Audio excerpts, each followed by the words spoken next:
man maa ngi tudd Alassane Ndoye maa jiite syndicat des travailleurs de transport routier mais man la ñu jox porte-parole pour cadre bi. waa xam nga ginnaaw bi ñu nuyoo mbooloo mi yëpp li waral grève bi dafa bari moo tax kenn mënu ko tënk ci benn voyage te itam boo gisee du ñu ci cité benn point ndax point boo wax am na secteur bu muy protéger.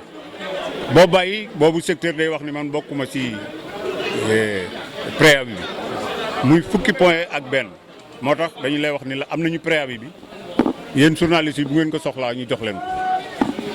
bi ci des rek li ma ciy leeral rek mooy bon ñun ay syndicalistes ñu yàgg nañ ci lool 20 ans 22 ans def nañ ko ci. bëri nañu ak état bëri bu nekk waaye saa ñu bëree rek état moo ñuy daan waaye loolu nag dafa jeex. parce que Alassane Ndoye lañu daan bëree rek te ku ne xam na doole état wala ñu bëree ak góor xuma ku ne xam na doole état nag suñu bëree ak moom ni mu daan gagné bu ñu demee ba def cadre bu mel nii day dugg suñu biir diviser ñu kenn ku nekk mu woo la am lu mu la promesse.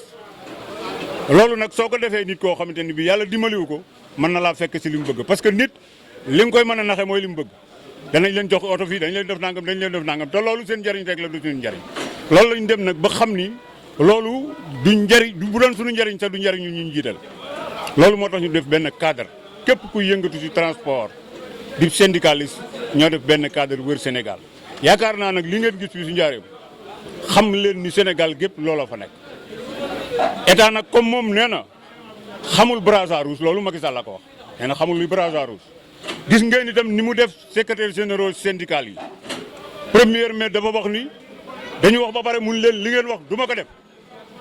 mu mel ni suñu kilifa yooyu seen taxawaay des na parce que ba ñu génnee rek waroon nañ ñoo sant ñu def grève générale comme gis nañ loolu amul nag ñun ñii di seeni doom tey syndicat yi nga xam ni ñooy syndicat de base bi ñun ñoo dajaloo nekk benn fas yéene woon Macky Sall ni que li nga ñu teg attanuñu.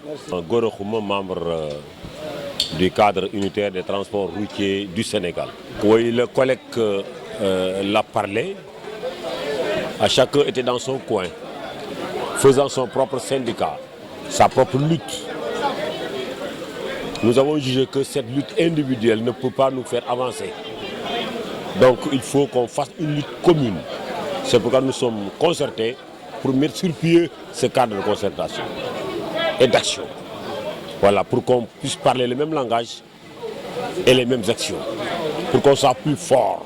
C'est ça le but de la création du cadre. Nous avons mis à la disposition du gouvernement un préavis de grève, en citant plusieurs points. Et nous avons aussi fixé des dates de démarrage de la grève. Mais cette grève, elle est illimitée. Il faut qu'on soit clair. Il faut qu'on tire l'attention du gouvernement, en particulier le président de la République, qu'il ne se trompe pas pour dire qu'après 2 jours, là, les gens vont travailler. C'est une grève illimitée qui tient en compte de cette décision. On a plusieurs points, le camarade l'a parlé. Il n'y a pas un point important, il n'y a pas un point qui n'est pas important.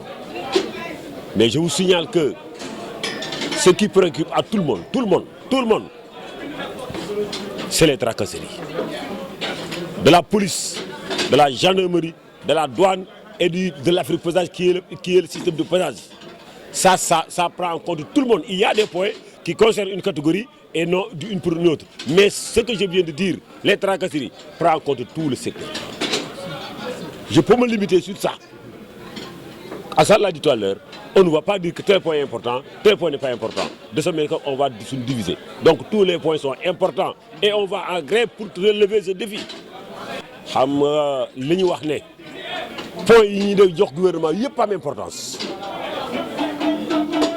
Mais am na point boo xam ne yi ñëpp a ko bokk muy wàllu addu kalpe bi ci kaw tali bi di ci douane di ci police di ci gendarmerie yooyu moom ñëpp a ko bokk moom point yoo xam ne nag dafa am catégorie bu ko moom ak bu ko moomut ñu bañ ne comme catégorie kenn ko am nga feebar ah kii tànkam day métti kii ndiggam day métti kii boppam day métti ñu ne ko dañ dem hôpital rek mais am na point boo xam ne moom ñëpp a ko bokk muy wàllu tracasserie bi solo la doomu aadama yi. En tout cas je parle au nom de tout le monde. Nous n'avons pas l'intention de punir la population. Non. nous sommes de la population, mais nous sommes des syndicalistes. Nous faisons cette grève, pas pour punir les populations, mais pour nous défendre, pour chercher des acquis venant de l'État du Sénégal, mais pas pour punir la population. La population, elle doit être avec nous, puisque le combat que nous menons, on doit le partager, puisque ce sont nos premiers partenaires, les passagers que nous transportons. Si ce n'était pas ces partagés, on ne s'appellerait pas transporteur. Donc ce sont nos premiers partenaires, on les défend, mais au moins qui s'associent à notre souffrance. Mais je dis que nous ne faisons pas une grève pour punir cette population. Nous sommes avec cette population. C'est un combat que nous menons. Ça fait partie des points que nous revendiquons. Le transport doit être légal. Ceux qui font le transport illégal font partie de notre combat.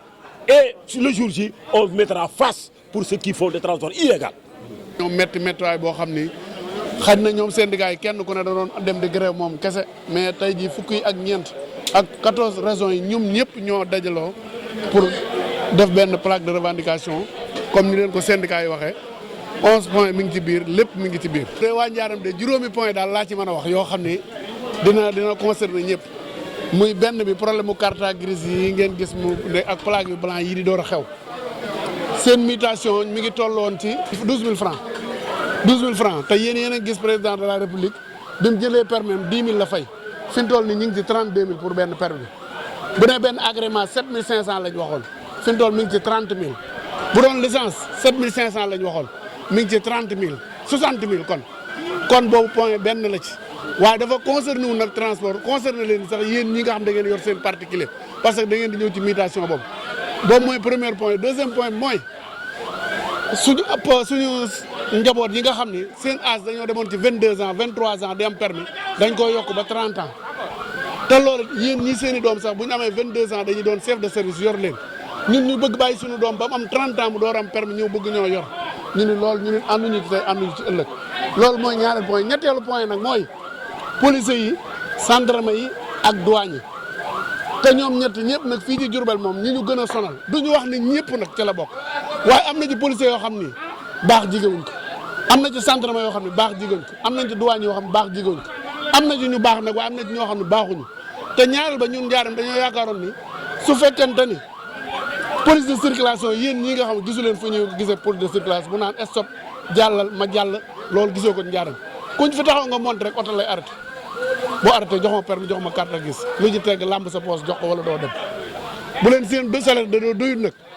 comme ni ma ko sama mag waxoon bu leen seen salaire dafa leen doyut na leen état bi yokkal seen salaire tanu bàyyi ndax li ñuy def ëpp na justement région de Diourbel nag ñun nag région de Diourbel lañuy wax mais grève moom du région de Diourbel Sénégal la yëpp nag Sénégal yëpp la li ñuy wax naan nag day tàmbali le premier mais illimité la kenn xamul fu muy yem kon nag chauffeur si ci boppam nag war nañoo xam luy grève ndax kenn ku ci nekk bañ la téye ñetti weer yow sa bopp bañ la téye ñetti weer toog nga te président joxul la ñaar dërëm te yaa ngi doon dund kon buñ la woowoon sax ci weer pour nga grève war nga ko mën a def te jàpp naa ne chauffeur si nag ñëpp féppay met jàpp naa ne ñun ñëpp dinañ cee dem loolu daal loolu ñu amoon ci li ñuy wax